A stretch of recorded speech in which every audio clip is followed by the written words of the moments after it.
I want to talk about something that many of us fear, but I think very few of us are prepared for, which is losing your job in tech and being laid off. Picture this.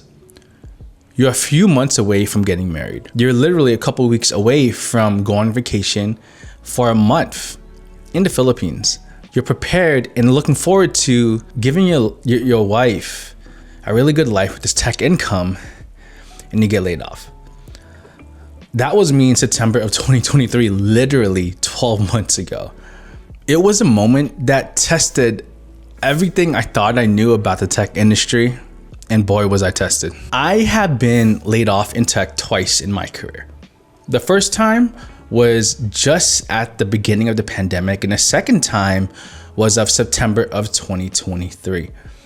And when I was laid off, the amount of fear and anxiety that came in, the thoughts of not having a secure future, the thoughts of not being able to provide for my family just before getting married was terrifying for me. And I think that's something that a lot of us think about even while working in tech or even any job in general, because generally speaking, you need to kind of work to live and survive and feed your family, right?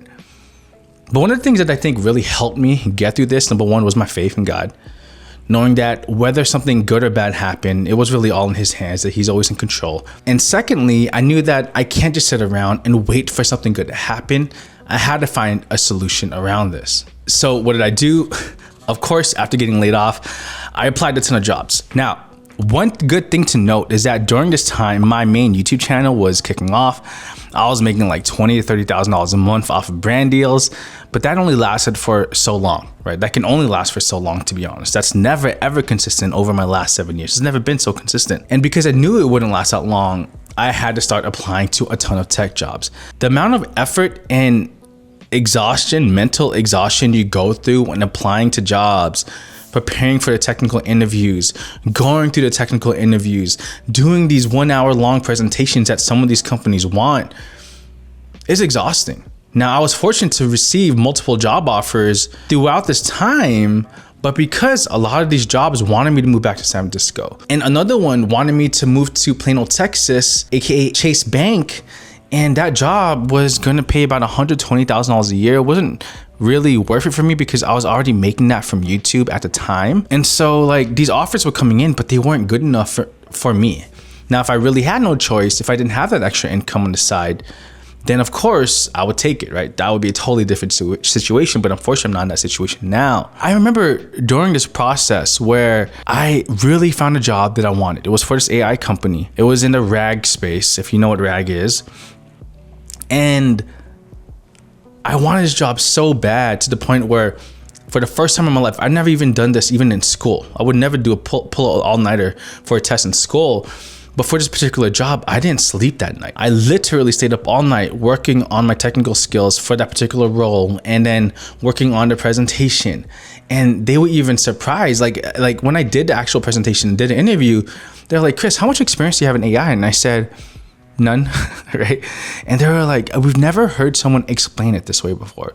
It's actually really impressive, even though, I mean, especially considering the fact that you don't have professional experience in the AI space, right? And so I really thought I was gonna get the job. That job was gonna pay about $250,000 a year, great insurance, fully remote.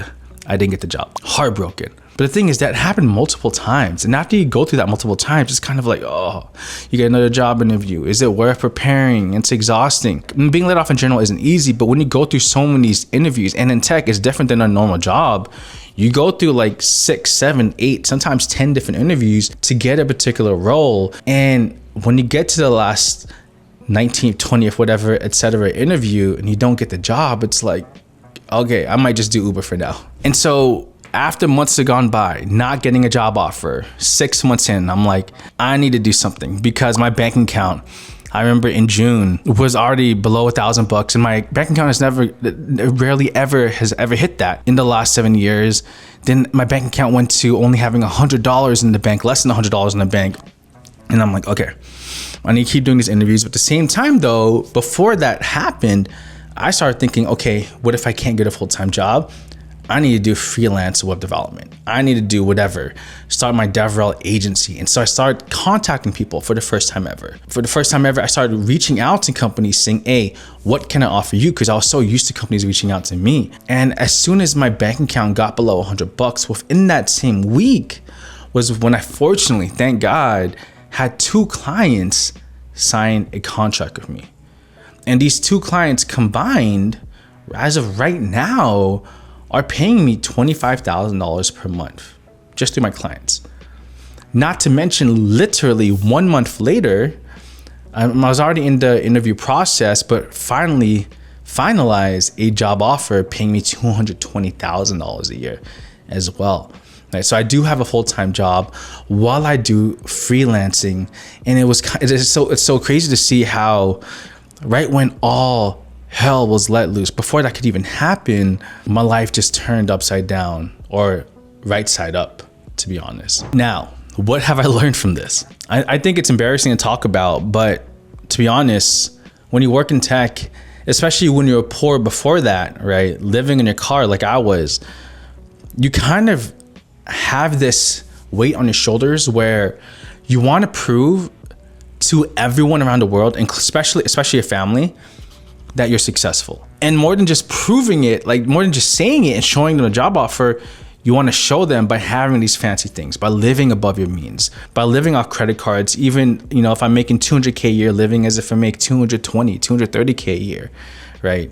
Just to kind of show off, to be honest. And especially in the Asian culture, Filipino culture, that's very normal. And if I was to turn back the clock and go back in time, what would I not do is that I would not live above my means. I would stop trying to show people I have money. I would stop trying to show people that, on social media at least, right, that I have a good income and I have all these nice things, while at the end of the day, no one cares.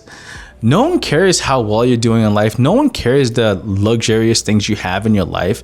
Everyone in this world is just trying to survive. And so what is it that I'm doing now is I'm living way below my means. Let's say if I'm making $300,000 a year, my goal is to live off only $100,000. What do I do with the rest? Invest the rest, have the 12-month emergency fund, especially because in tech, you never know how long until you get that next job. And more than anything for me, my goal is like, number one, I'm paying off my car next month, my Tesla, and then pay off a house. So my goal is to save $300,000 to $500,000 within the next couple of years and use that to pay off the house right away. That way, if I ever go through tech layoffs, if I have a paid off house, a paid off car, no debt, living below my means, and I have 12 months in savings, that 12 months in savings would actually probably turn into 2 years worth of savings. Knowing that my family's taken care of is the most important thing to me. So I really want to emphasize the importance that, when you get that job in tech, making that income is nice. Posting a picture of that new iPhone, that new Apple Watch I see all over Twitter is nice. But is it worth that mental anxiety you might have to go through when you're laid off? Would it be better than rather than spending $1,200 on an Apple Watch Ultra, $1,500, $2,000 maybe on an iPhone 16 Pro Max? Just keep the current phone you have and have that money saved instead for a rainy day. Rather than getting a lease on a car payment, rather than buying, like for example, I was looking at buying the Cybertruck. I can pay it off in about 1 or 2 years. But I was like, why put $100,000 into a Cybertruck when I can just have $100,000 in savings or use that as a down payment on the house? And so making better financial decisions is really important, and living below your means is even more important, especially if you work in tech with this volatile tech career that we're in now. And more than anything though, on top of that, have more than one income. More than one income. Do not depend on a full-time job anymore. I will never allow my family to depend on my boss to determine if I can feed them anymore, which is why I have my side hustles, which is why I have YouTube. I have the affiliates of YouTube. I have brand deals, right? I also have my 2 clients, right? I have 5 different sources of income on top of my full-time job. Why? Number one, I make a lot more money. I actually make more money outside of my job than I do at work. But at the same time, if I was to ever get laid off, or if I was to lose one of my clients, I'd always have that other money coming in, and my life is at peace. The amount of anxiety I had in my last tech job was insane.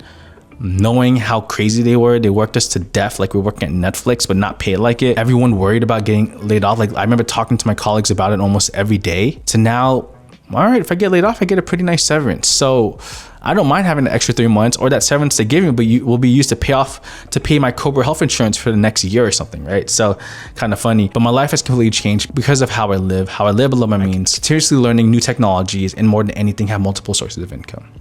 Anyway, that's my life. That's what I've learned. And I hope this video helps you out.